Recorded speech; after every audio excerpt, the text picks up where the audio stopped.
In the entirety of the Milky Way galaxy, there was only one name that the Orc-Waz feared and adored. One that many people wouldn't even think of, but his name is infamous around the galaxy for his protection of Armageddon. He is the hero of the Hades Hive.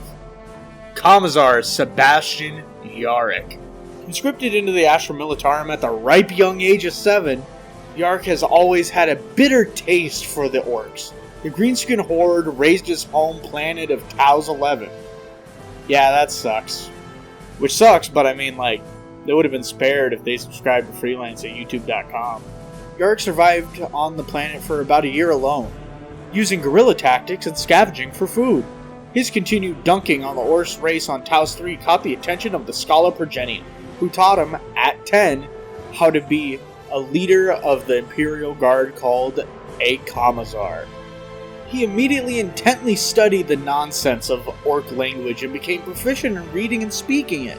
Yarrick would also study the Orc mind and began to understand their simple way of thinking and how they fight. No balls.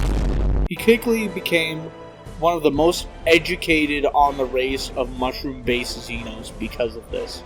Little did Yarrick know his base status was going to become a legendary among the Astra Militarum and Orc race.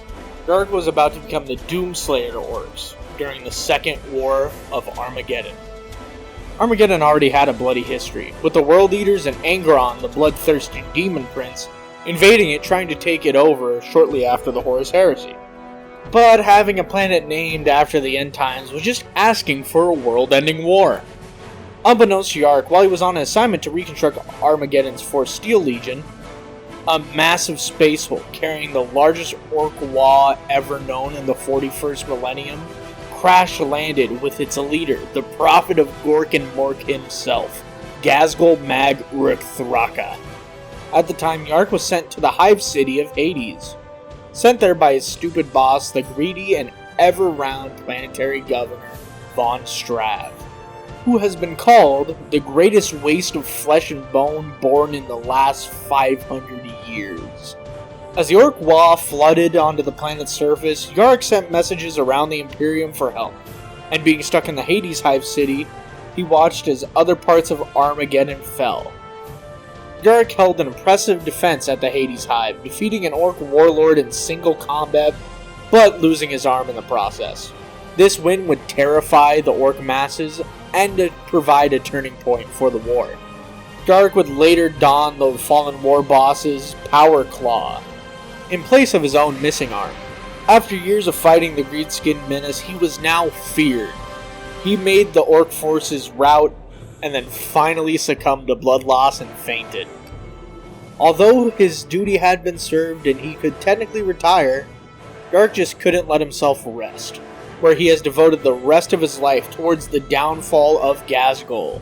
He would chase Ghazi around the galaxy for a whole decade. They would constantly play cat and mouse games where one would almost kill the other one.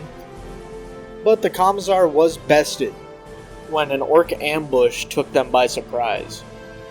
All of Yarrick's crew would die, but he got taken captive inside of Ghazghull's Space Hulk.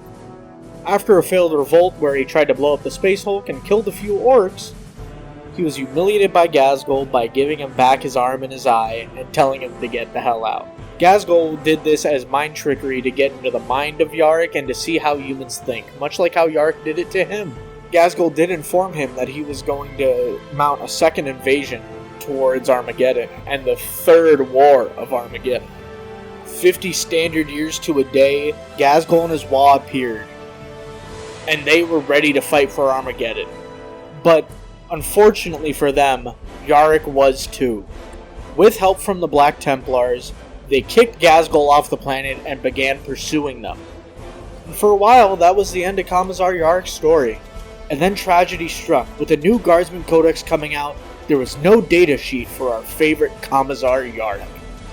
Unfortunately for Yarrick, the most likely fate is not good. A war that Commissar Yarrick was never a part of and was never alive to see might be the very reason of his downfall.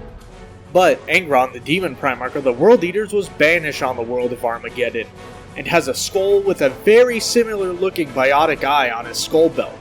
The Codex also showcases Commissar Yarrick's skull, showing all the accomplishments and accolades he has gained while fighting for the Imperium of Man.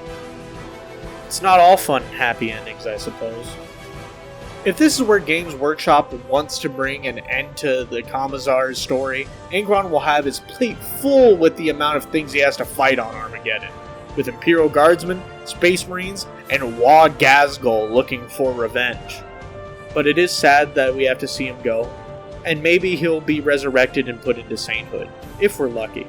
For the time being, this is all speculation and theory, though. What do you think of Commissar Yarrick? Did you read his book, or did you watch the Hammer and Bolter short on him? He was personally one of my favorite characters for just being a normal guy that exceeded at being the best in his field. Make sure to tell me what you think of Commissar Yarrick in the comments, and make sure to subscribe for more covering of Warhammer content and other videos. For example, you can watch a video talking about the lore of the Orcs, and some of the Space Marine legions. Till next time, fellas.